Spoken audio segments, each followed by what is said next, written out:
mindset. I'm sure you'll be on with Brendan Mortensen later in the week talking all about the trade deadline, but we got to put a cap on the draft. It's a little bittersweet, I think, because it was a rush of a lot of content and a lot of work for us, but also it's kind of sad that the draft has come and gone. It is. I mean, this is such a busy time. The fact that they moved the draft into July, because it used to be back in June, it makes all of these things happen at once. It's like rapid fire. We can't even rest after the draft. We got to start, like you said, it's got to start getting ready for trade deadline. And like Mike Elias was actually saying a couple weeks ago that he thinks that front offices have to focus a lot of their attention on the draft in mid-July. And so they then can't focus as much on trades, which makes sense. You can't be, splitting all your efforts like this. So now I think we're going to get a lot of crazy trade movement over the next, I guess, how many days until the trade deadline? 6 days. Yeah, it's coming up quick. And it's interesting, too, because we don't have all the draft signings yet. Yeah. And I'm sure Brad Seelick and the whole staff is still working around the clock on that. So it feels like it's almost too crammed together. You feel for the people that are making those decisions. But we have until, I think it's August 1st is when everyone has to be signed, and that's the deadline for that. We have found out since we talked on the podcast about Jackson Holliday's reported figure and also that Dylan Beavers and Judd Fabian have signed. Those two came to Oriole Park. They did some BP. We were there as they chatted and did an interview as well, which was cool to see. But let's start with the Jackson Holliday news, because it comes out that his reported figure is $8.19 million here. And I think it's an underslot deal, as we expected. The slot value for the number one overall pick is right around $8.8 million. Hardly anyone ever goes for the full slot value at number one. It's very rarely happened. And you also got to factor in that this year there was maybe not a clear-cut number one. So I think we all expected it to be underslot. The value of $8.19 million was just a little bit higher than Drew Jones's value. So I think it sort of was what I expected the value to be, what is reported. And also it just sort of proves to me that they really view Jackson Holliday as the number one overall player on their big board. And just because Drew Jones signed for slightly, very slightly, like about $10,000 or so less than Jackson Holliday at number two overall with the Arizona Diamondbacks, does not, to me, mean that the Orioles could have gotten Drew Jones at that price point had they taken him number one overall. It's such a strange business, and it's so different from the NFL draft, from the NBA draft, because you have to keep this as close to your chest as possible going up until the day of. Mike Elias said they decided that morning, essentially, that Jackson Holliday was the guy for them, and it often takes until seconds before the pick is in for them to finish negotiating with the agents. And right now those terms are reported, and he hasn't put pen to paper, but essentially that's all that's waiting. But they have the major deals figured out there. But to me, so for Drew Jones, I think if the Orioles had tipped their hand, if they were really interested in Drew Jones and they had tipped their hand that he was their guy, my guess is that Drew Jones would have asked for more money, and that they would not have been able to get him for that amount of money. And again, a lot of this stuff is inside the negotiating room, and I don't know the details of that, and they will never explain the details of that. But just because Holliday signed for a tiny bit more than Drew Jones does not mean that the Orioles could have gotten Drew Jones for the number that he signed with the Diamondbacks. Well, you also have to factor in that Drew Jones probably had more leverage when he was discussing with the Orioles than he would have when he was discussing with the Diamondbacks, because the Diamondbacks clearly wanted him, and that was out there. So if you're Drew Jones and you're Scott Boras, his agent, and you're talking to the Orioles, you have to be using that chip and saying, hey, well, if we don't go number one, then this team right behind you is going to take him for a good slot value pick, number two, almost guaranteed. So whereas when he doesn't go number one and then he's going number two, the Diamondbacks then have a little bit more leverage on their side than the Orioles did. And same with Jackson Holliday. Part of the reason that the Orioles were able to get him under slot is because if the Orioles didn't take him, then the Orioles didn't take Drew Jones and they went with somebody else. Right. Drew Jones goes two. You're talking about Jackson Holliday probably third overall to the Texas Rangers, in which case he's losing a lot more money because the slot value drops significantly between 1 and 3. Yeah, and I think one point, we did the draft podcast after the first night, and it was around midnight, and we were sort of loopy and had fun doing it, and we reacted to some of the picks then. one point that I think we both agree we probably could have hit on more during that podcast was the fact that the hit tool for Jackson Holliday being a major factor in this decision for the Orioles. And I don't think we can overstate that, right? Because Brad Ciolek comes on this podcast and he talks about how I'd have to go with the bat if we're talking about one tool, and how that is the tool that stands out, because if you can hit, you'll find a spot on a roster.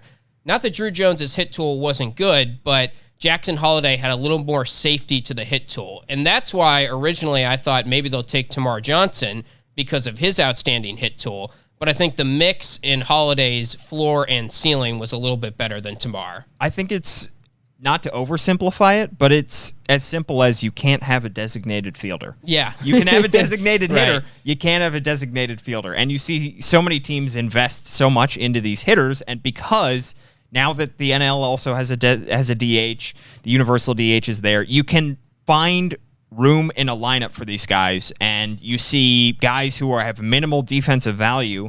Like, I think of the Kyle Schwarber and Nick Castellanos getting these massive deals in the offseason.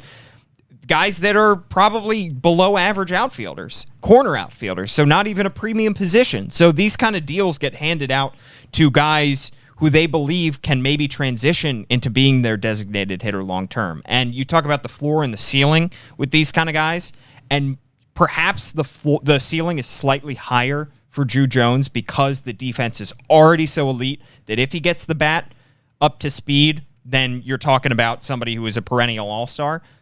But perhaps the floor was a little bit lower. Perhaps the floor is, if he doesn't hit as much as is expected and his bat doesn't progress at the same rate that his defense does, then you're talking about a Gold Glove center fielder, but somebody who just doesn't have the offensive numbers to stick in a major league roster, and maybe he's a fourth outfielder. Maybe he's a Michael A. Taylor type, somebody who just kind of has to be known for his defense, and what he gives you offensively is extra. So not that he's going to be that Right. Drew Jones is, I'm not trying to pigeonhole him there, but I'm saying maybe that's the floor, whereas Jackson Holliday having a 60 hit tool as opposed to a 55, it's a small difference, but perhaps that was what swayed the Orioles, that Holliday was the guy to go to. Yeah, and there's less question marks about Holliday's swing, maybe, and Right. I think that's a factor as well.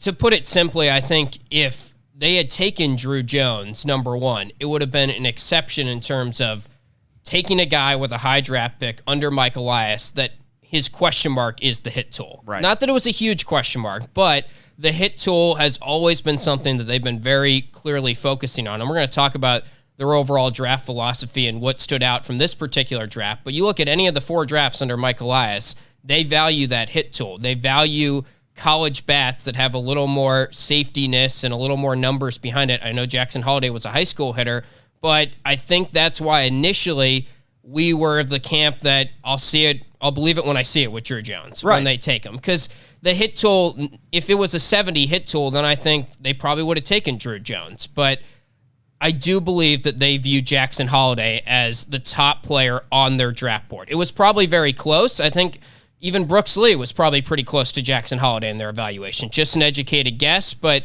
I think given the whole package, that's why they went with Holliday. And you never go with a player based off what your current roster says or what your current farm system needs, because it's too difficult to predict what your farm system is going to be like in a couple of years, what your major league roster is going to be like in a couple of years. But I will say that the Orioles are very clearly flush with quality defensive center fielders, both at the major league level in Cedric Mullins. They have Austin Hayes, who can also play center. They have Ryan McKenna, who can also play center.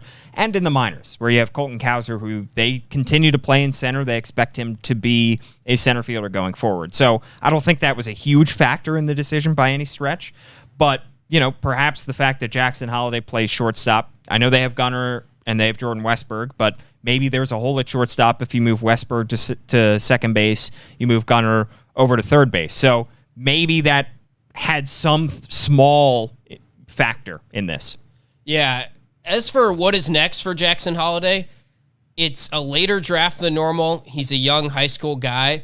We'll see. I'm of the camp that I don't think he'll play at Delmarva this year. Obviously, the Orioles will probably introduce him here at Camden Yards very soon, hopefully maybe this week, and he'll do the press conference and get to meet some of the fans and maybe do BP. But after that, Do you see him getting to Delmarva this year? I don't, because you look at what Gunnar Henderson did a few years ago, and he didn't go to Delmarva when he was a young high school player, very talented in 2019, but they kept him in Florida for the entire year. Yeah, and I don't think there's really any reason to rush him along. It's probably going to be the case for a lot of these top draft prospects just because it was a later draft as well. Maybe a Kamar Rocker at number 3, and knowing what the Rangers did with Jack Leiter as well, maybe he will jump right to AA, honestly. Right. I could see him being an exception, but outside of that, I feel like there's some high school guys up there, younger guys. We're not going to see a lot of guys go to a low A very quickly.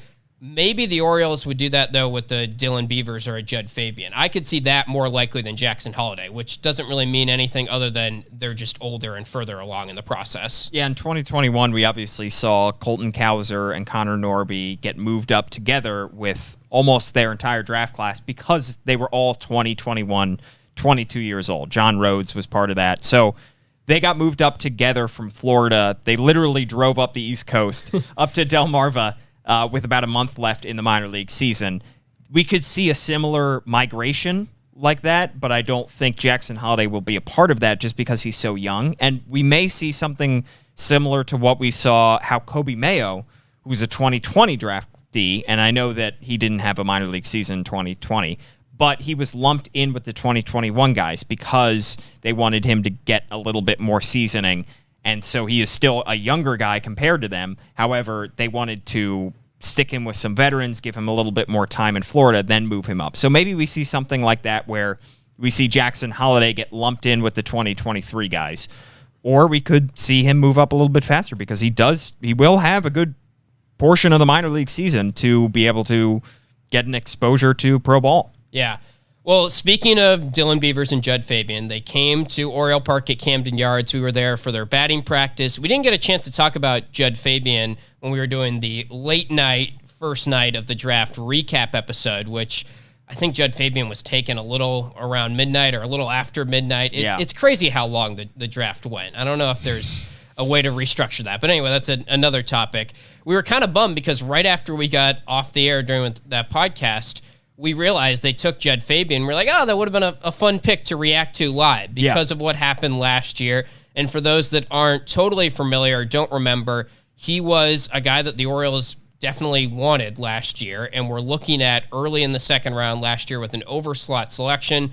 The pick before the Orioles pick, which was it number 42? 41. Orioles had 42. Orioles had 42. At pick 41, Judd Fabian went to the Boston Red Sox. And interesting hearing Judd Fabian say during his press conference yesterday that he had never talked to the Boston Red Sox when they made that selection last year. So the Orioles wanted him last year. They didn't get him. He returns to school after not agreeing to terms with the Red Sox, and now they get him at number 67 overall in that competitive balance round pick this go-around. Yeah, it was somebody, he was pretty eye-opening to hear him talk about the fact that the Red Sox took him without talking to him. And so it sounds like the Orioles had a pretty large figure in mind for Judd Fabian, and they let his camp know that, and if he got to the 42nd overall pick, they easily would have snapped him up and would have given them that overslot pick. And he sounded a little bit miffed that the Red Sox took him with the 41st overall pick. If he had just lasted one more pick,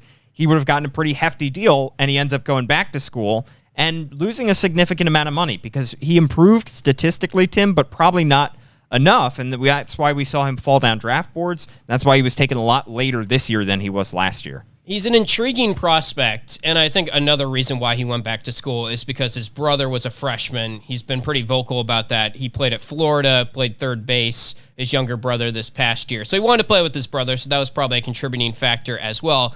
But he also just didn't have the sophomore season that he was hoping for. His strikeout rate was 29% as a sophomore. He's talked about how he made a swing change in between freshman and sophomore year, and he started trying to pull the ball and hit for more power, and it didn't lead to the results that he wanted. So then he kind of went back to, all right, I'm going to hit to all fields. I'm not going to worry too much about pulling the ball, and he started to hit better this past year. His walk rate went up from 15% to 20% from sophomore to junior year. His strikeout rate went down from 29% to 22%.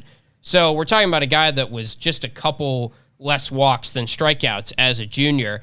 The stats went up, but I think he still lost some value overall because he was a year older, and that changes how the models view you. Once you're a year older, it's just tougher to raise your draft stock at that point. You have to get so exponentially better from year to year, unfortunately, because your age is such a factor in this, and the older you get, the less likable you are. That's why we thought Kumar Rocker especially would fall a lot lower than third overall because he was a year older and he wasn't exponentially better. But that's unfortunately the nature of it, and yes, he did get better, but I'd like to see how much better he can get now that he's in the Orioles system. And I know that, you know, taking him a lot later is kind of like having your cake and eating it too, but he's not viewed as highly as he was a year ago. So the Orioles clearly took that into account. It's not like they jumped on him with the 33rd overall pick or with the pick in their 40s. They waited and took him with the 67th overall pick. So there were guys on their board that, given an extra year of sample size, they said, you know what, this guy's actually a little bit better. Max Wagner, he's a better prospect right now than Judd Fabian. Yeah, it's interesting because he's got the power and a little bit of the speed as well. He's supposed to be a very solid defender. Dylan Beavers also kind of power, speed. That's something that it seems like the Orioles have a philosophy for. Analytics will make that type of categories pop over time. So I think, knowing what we know now, I'm sure the Orioles are happy that they ended up getting Judd Fabian this go around, and now he's in their system. He feels like a guy that has a very high ceiling, considering that once upon a time he was thought of as a top 10 overall prospect maybe. And there were discussions going into his sophomore year that maybe the Orioles will target him with the number 5 pick that ended up being Colton Cowser. So he slipped a little bit because he's gotten older, but there's still power and there's still some really high defensive potential there as well. Definitely. It's building up the middle, and he is a legit center fielder, at least it was in college, and the hope is they're probably going to keep him there for the time being. So the hope is that you are build yourself up the middle with a shortstop in Jackson Holliday, and then you take some guys who can play a legit center field. And we heard good stuff about Dylan Beavers' ability to play center as well. So where they stick these guys, I think is going to be interesting. It's a similar conversation that we had at this point last year of how do you fit these guys all on a roster. Maybe the fact that we have some differences in age makes it a little bit easier, but I could see them starting all these guys down at the Florida Complex League, and then maybe, like you were saying earlier, you move a Judd Fabian, Max Wagner, Dylan Beavers up together to Delmarva, and we get a chance to see them on the same roster and where they fit defensively. Right, and Max Wagner hasn't been signed yet, but maybe we'll find out about that news. I kind of think he might be an overslot candidate just because he's a draft-eligible sophomore, coming off a good year. Maybe because he's still young, he might be more inclined to go back. Dylan Beavers signed for a little bit under slot, which I think is also because I guess he's still a 20-year-old, so he's still on the younger side, but he had been through 3 years of college ball, so it's a little bit different when you're evaluating prospects and the likelihood of under slot, over slot in that sense. And I think there's a difference between what the Orioles did with Jackson Holliday, where they drafted somebody and signed him under slot by $652,000 roughly. There's a difference between that and what the Astros did with Correa. And I think we sometimes lump under slot signings together. Right. But the Correa signing was several $1 million under slot. The Kumar Rocker drafting and signing was several $1 million under slot, because the hope is that you float a guy. So similar to what the Orioles did last year with Cowser, which was a lot more under slot than Jackson Holliday was they were hoping to float a Judd Fabian to them. And it didn't work because a team can, like the Red Sox, can come and snatch that guy up before he gets to you. But sometimes it does work. Like the fact that the Rangers were able to get maybe the best arm in the class in a high school pitcher later on in the draft. Brock Porter, Brock Porter, much later than he would have gone, because they went so dramatically under slot with Kumar Rocker. So there's a difference between under slot by $652,000, which is what the Orioles did with Jackson Holliday. That's just a bargain, but it's not taking a much less talent at $5-6 million as opposed to $8.48 million. Right, yeah. So as for day 2 and 3 of the draft, I think the headline from that point on was kind of the Orioles diving into pitching a lot more. Yeah. And maybe not, I mean, they took 12 pitchers out of 22 picks. Last year, they took 9 pitchers out of 20 picks. So the volume overall is not a huge deviation from what we've seen under Mike Elias, Brad Ciolek, and that regime, but taking pitchers a little bit earlier than we've seen in the past. Nolan McLean is a two-way guy, but he is probably going to be a pitcher. It seems like they have, that's the priority for him at this point. And he was taken in the 3rd round, 5th pick that the Orioles took, but 3rd round guy, that's the highest they've ever taken a potential pitcher under Mike Elias. 5 of the first 10 rounds, or 5 players in the first 10 rounds were pitchers. So we're seeing them go for pitchers a little bit earlier than we expected. And I think I sort of expected that going into this draft just because of how the farm system is now and how much depth there is to the farm system. Pitchers, in my opinion, I think most analytics would agree, are a little bit more riskier to take than position players early in the draft. Now that the Orioles have built up the farm system more, they're maybe more apt to taking pitchers earlier on than they would have, in the first couple years. Yeah, when they were building this thing from scratch, they wanted to take the safest guys so that they could build up the talent level overall. And that meant, according to their models, taking a lot of position players. We heard Brad Ciolek talk about on the couch, Flex, that the Orioles, that they have their models determine how much risk is involved with these players. And when you're talking about pitchers, you're often talking about not just the risk that their talent won't turn into what they expect, but also that injuries occur. Because injuries are a major factor when it comes to pitchers. And yes, injuries can affect position players, but the elephant in the room is Tommy John. The Orioles took Carter Baumler in the 2020 draft and had high hopes for him, and unfortunately, due to no fault of anybody's, he had Tommy John and was set back. And the hope is that he can get back to the pitcher that they thought that they were getting when they drafted him. But Tommy John is a big, significant injury that is affecting a lot of pitchers.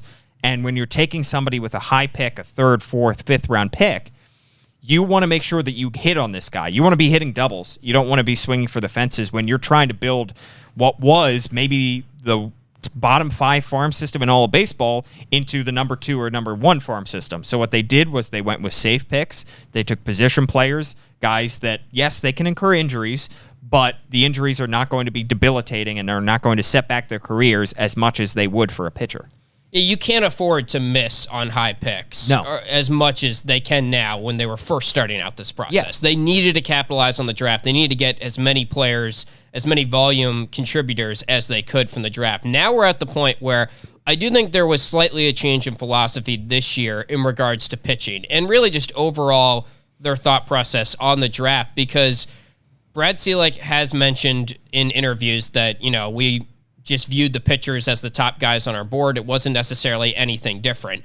But he hinted at that they liked some pitchers in the first day, and he sort of joked, I promise we did have some pitchers on our board that day. Yeah. Didn't work out. You guys aren't going to believe me, but we were thinking about some pitchers on the first day. So I wouldn't be surprised if going forward in next year's draft, they take a pitcher in the 3rd or 2nd round, and they continue to kind of lean more into this philosophy now that they are better equipped to take pitchers and take riskier selections early in the draft. Right, and it's not like they took monumental swings on these pitchers that they took in this draft. Like you said, Nolan McLean was their 5th player taken in the 3rd round. So it's not like we are not close to them taking a pitcher with the number 1 overall pick or taking a pitcher with their 1st round pick next year. Maybe it'll happen, but I think that it would probably have to come after Mike Elias determining that the farm system is in desperate need of pitchers, perhaps, and that they feel like he is the best player available to them and that they're so comfortable with the depth that they have in their farm system already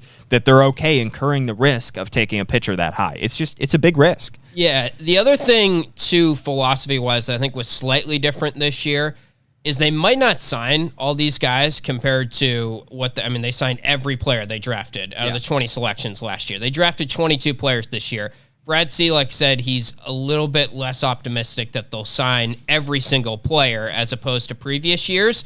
But I think when your farm system's more built up, you can take chances on potential overslot guys or trying to convince guys later in the draft. I look at Carter Young, the shortstop out of Vanderbilt, who was a top 250 overall prospect. Walters, the pitcher out of Miami, was number 130 on MLB Pipeline. Yeah. He was drafted with, I think, the 572nd overall pick. So clearly, he's not going to sign unless he gets an overslot selection, we can probably assume. And the Orioles probably viewed it as, all right, we've got a little more volume in our farm system than we have in previous drafts, so we can take a chance on some of these later round players that could really pan out. If we agree to a good deal here, you're getting a steal at that point. Yeah, what did the Orioles do last year? They signed every single one of their draft picks. They had 21 draft picks, and they signed all 21. The Orioles may not sign all 21 this year, but that's okay. Most teams usually don't. The Orioles may have been the only team, I'm not positive on this. It's very rare. Yeah. It's very rare that they, well, especially because, the draft is now 20 rounds. It makes it a little bit easier.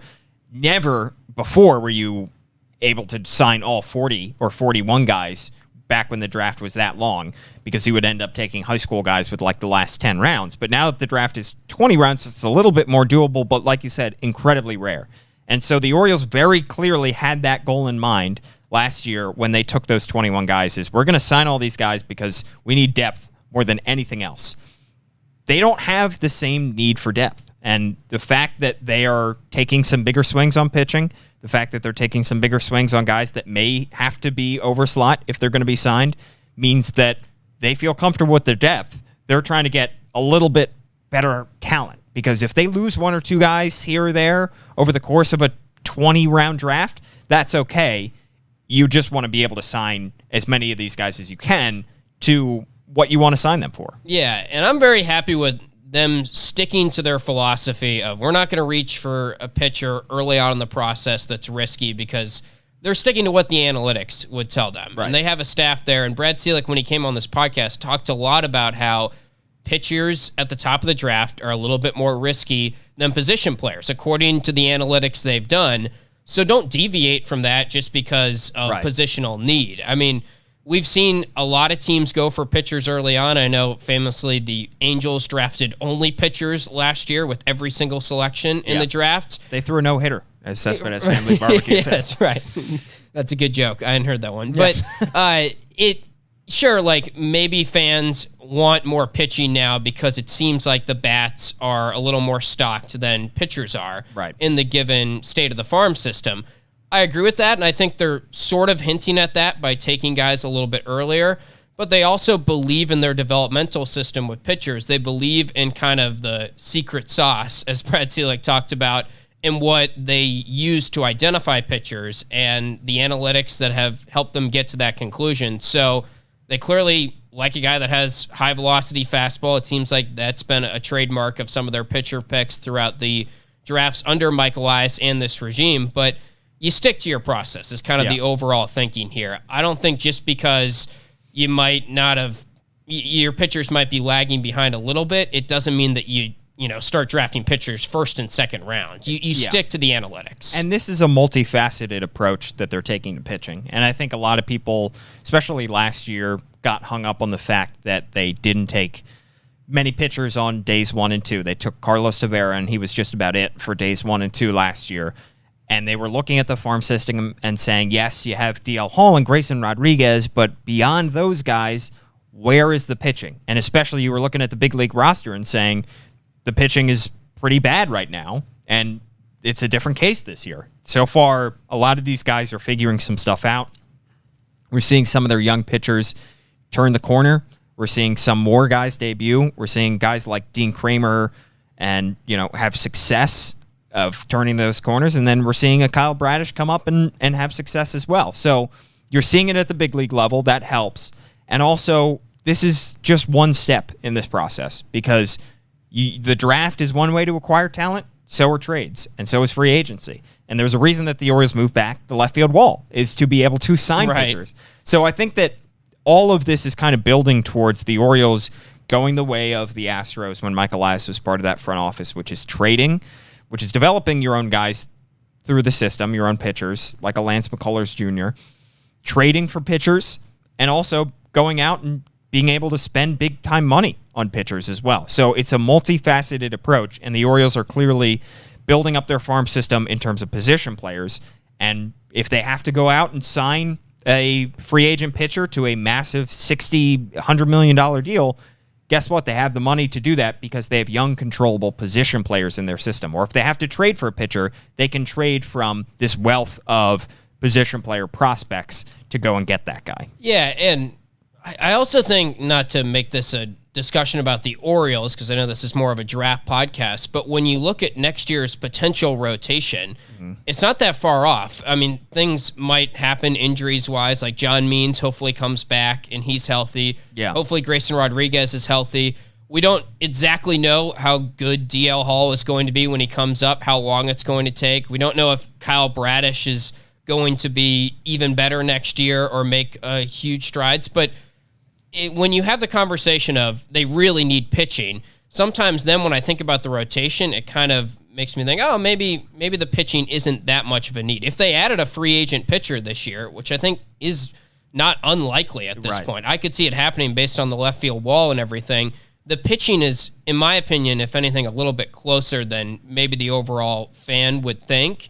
And also, pitching is so hot and cold, and that's why it's maybe a little bit easier to trade for pitchers and not build pitchers up through the farm system because of injuries and everything. Right. Not to hijack this podcast, Tim, but I'm curious, now that we have kind of gone through the Orioles, another top selection, it's been 4 years now, 19, 20, 21, 22, that they've had a top 5 pick, and we're looking at a team right now that is a game below 500. We're probably not going to be having this kind of level of coverage for the draft going forward because it won't be as important as the big league team, and especially the higher levels of the minors as well behind that. And the Orioles won't be picking nearly as high. These picks won't be as important. Do you feel like when you look back at the 4 drafts that Mike Elias made, that he maximized those 4 years to be able to acquire the top talent that he needed to when he had those top 5 picks? Absolutely. I mean, I don't see how you could be knocking what they've done in the draft to this point. And I do think that this year, the Jackson Holliday pick, if it was the first year under this regime, maybe they would have gone Brooks Lee, maybe they would have gone more underslot. But I do feel like this being maybe the last draft that they will hopefully pick high for quite a while, it may have changed their philosophy a little bit. Holliday has a high ceiling, and that was kind of my whole thing with who will they take number 1? I just want one of the guys that has a high ceiling. Right. Because this is the last time you're probably going to pick number 1 for a very long time. And Mike Elias talked about not just that picking number 1 means you get the number 1 player, but also you get the biggest draft pool. And it was the second largest in history because of the competitive balance round picks as well. So when you add that all in, they really had to nail this draft. And I'm very happy with what they put together here. Absolutely. And I think that Mike Elias knew that it was a especially weighty pick with number 1 overall. He was not even, he said you don't like picking number 1 for a lot of reasons because of the kind of pressure that comes with that kind of pick. So now that the Orioles are going to be kind of shifting their focus, I feel like. I think that the draft will still remain a huge portion of team building, but they're going to be changing their focus a little bit, I think, towards acquiring talent via trade and via free agency. And it's going to be, this may be kind of the end of a chapter here. I know. In terms of this rebuild, and it doesn't feel like it right now, but you know, the Orioles are turning the corner on the big league roster, on the big league field, and we're starting to see more guys debut from the minors. So it's going to be interesting to see where this front office kind of diverts its attention going forward, because this is clearly, we've seen Mike Elias be able to draft talent. Can he have the same kind of success when it comes to acquiring talent via trade, acquiring big league talent via trade? We've seen him get great prospects via trade. Yeah. But can he win those kind of trades, and can he sign the right free agents? Right. It's fascinating. It is kind of a new era at this point. And also, I think the draft lottery being involved in the coming years, it makes it so that, you know, teams might not be as likely to get the number 1 overall pick when they tank for that pick and so on. So you add that into the fold. They had to capitalize on this draft, and I think they definitely did an excellent job. Before we get out of here, let's talk about some of the intriguing prospects that they did select. We mentioned Nolan McLean, who is really intriguing because he could be a two-way player. Brad Ciolek said that they will give him some opportunity at DH. The priority, though, is to develop him as a pitcher because he does have some nasty stuff as a pitcher. He was mostly a reliever, I think strictly a reliever at Oklahoma State. Also played third base, hit 19 homers, and there's definitely some appeal there as a two-way guy, but there's also a ton of appeal as a pitcher as well when you look at his stuff. Yeah, we've seen two-way guys be successful in one side or the other. We saw Michael Givens was a shortstop converted into a pitcher, so the Orioles' previous front office, but they had some success with that kind of stuff. I do worry about two-way guys, and I think that's partly why two-way guys just don't get drafted as high typically, is because you have to pick one eventually. Yeah. And you can be pretty good at both things, but you have to be really good at one thing, because odds are you're not going to stick, unless you're Shohei Ohtani. He is the only exception to the rule, or, Michael Lorenzen. Then you have to be really good at either hitting or pitching. So it sounds like the Orioles are going to use him as a pitcher for the most part, but he did have a 992 OPS, and you mentioned those 19 homers. 14 strikeouts per 9 as a pitcher. The ERA wasn't great, but, come on, it's college ERA. Right. We'll see what the Orioles can do with him. But I wouldn't be surprised if maybe they start him out at pitcher and things don't go so well.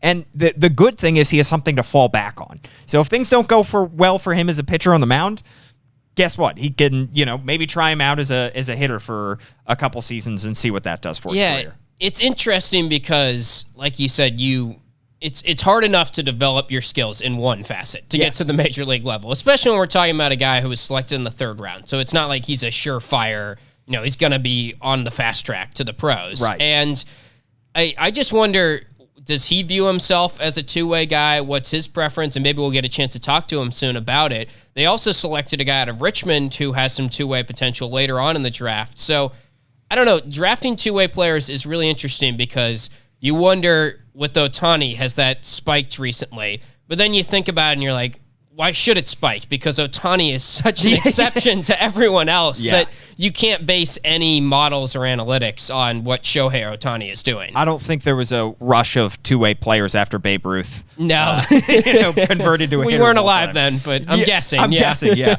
Also, not just a two-way player, two-sport, too. I know, He tried to play quarterback at Oklahoma State, so we know the arm is there, obviously. Right. So his position is third base, so he's got a good arm from third.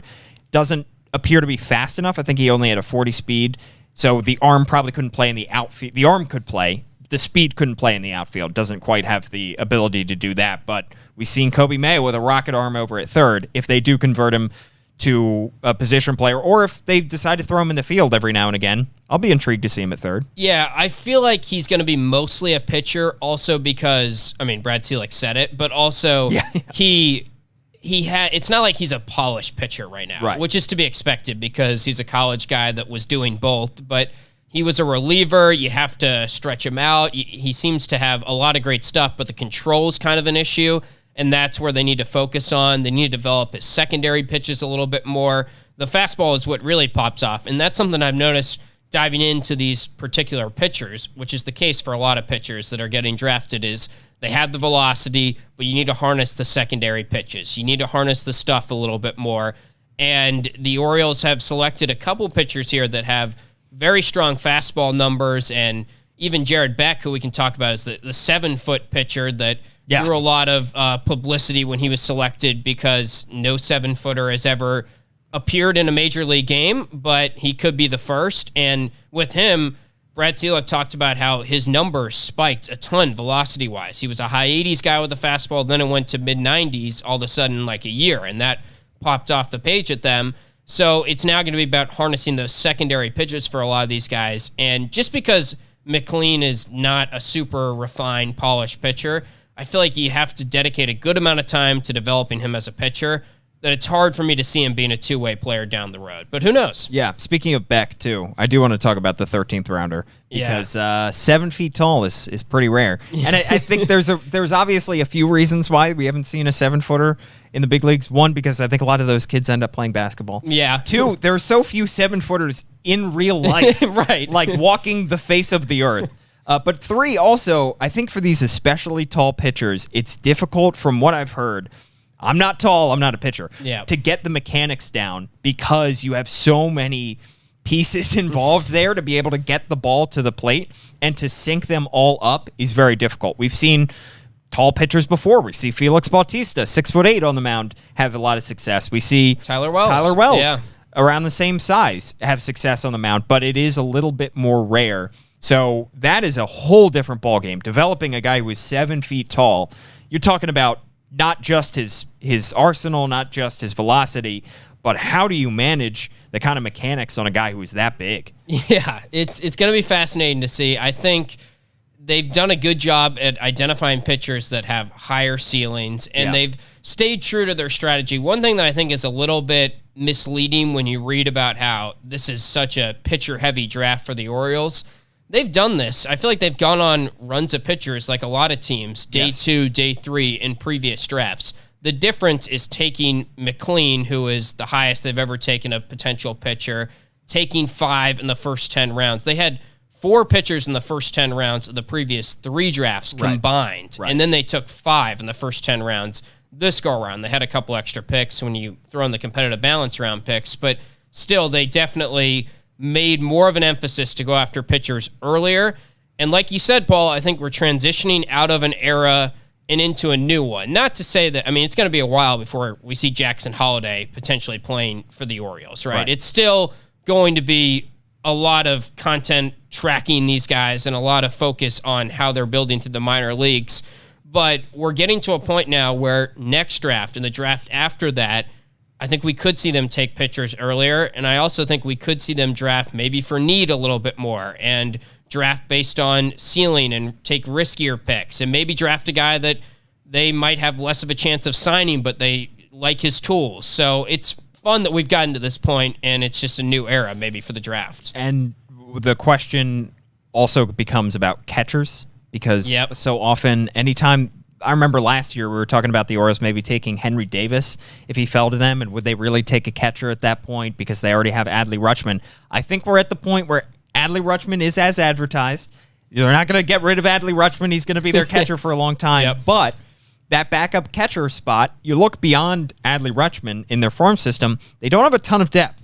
They've got a Creed Willems who they drafted last year and signed over slot, but he's had so-so numbers, and there's not a whole lot of positivity or, there's not too much expectation for a guy who's drafted as late as he was. I think he was an 8 to 10 round pick. Yeah.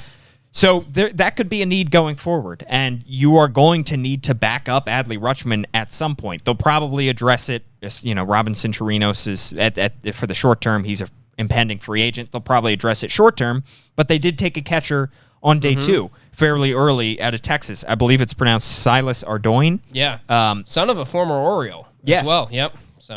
So he is a defensive first catcher from Texas, and that might be what you need from a backup catcher going forward for Adley Rutschman. Again, years away from the big leagues, but maybe we'll start to see what they prefer in a backup to Adley and what they prefer, they think can be a good complement to their superstar. Yeah. All right, well, that'll put a bow on our draft coverage. Bittersweet, again, that it's over because it's so much fun covering the draft every year, and another great draft for the Orioles. I think we're very excited about it. You will be back with Brendan Mortensen later on this week to get ready for the trade deadline. It never stops. We're right into the trade deadline at this point. So be sure to subscribe to the MASN All Access Orioles podcast. Wherever you get your podcasts, you can find us on all your favorite podcast platforms. You will be back with Brendan talking trade deadline. Paul and Brendan will have you guys later in the week. So also follow us on YouTube. If you subscribe to us on YouTube, you can get notified whenever we go live. And thanks to Amy Jennings for producing this podcast. We'll talk to you next time on the MASN All Access Podcast.